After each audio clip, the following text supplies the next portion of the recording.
And as the DOJ investigates Louisville Metro government and LMPD, today Mayor Fischer and Chief Shields heard concerns and addressed changes made since 2020.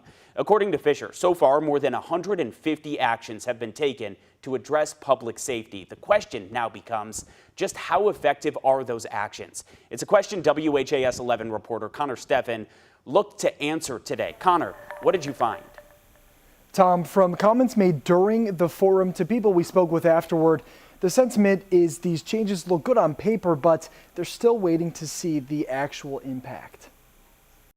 We acknowledge we have a lot to do, but a lot of work has been done. A roundtable discussion looking at the evolution of public safety and policing here in Louisville. We're trying to go from what some police forces were warrior mentality. It needs to be guardian mentality. Mayor Greg Fischer joined LMPD Chief Shields to update people on citywide changes made in the wake of Breonna Taylor's death and the nationwide movement that followed. It was community members crying out for change. Fischer says they've made more than 150 changes, specifically highlighting this. It's now an officer's duty to intervene if they see a fellow officer using excessive force. A change made in June of 2020. Expect our officers to intervene either verbally or, if necessary, where a physical intervention might be possible to protect somebody else. The following April, Governor Beshear signed Breonna's law, effectively banning no-knock warrants. This is a start and a win in a deeply divided General Assembly. Our role is to support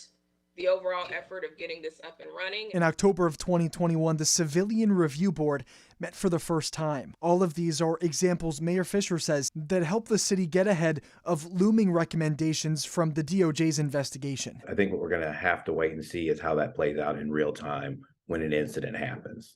Some of those things sound good, but let's see what happens. Kungo Jaguna with the ACLU of Kentucky's Advocacy Department believes some good has come out of the last year and a half. Actually, that would be one thing that I think has been a positive is the 911 diversion pilot program. Piloted in Southwest Louisville, it provides an acute non-police response for people experiencing nonviolent behavioral crises. During its initial 49 days, the program resulted in 119 people receiving crisis support. Though Jaguna says the city could expand the program. He says the strongest change will come from outreach. The police, LMPD, and the city need to do more engaging the community, people who are on the street, in the community, who know their communities.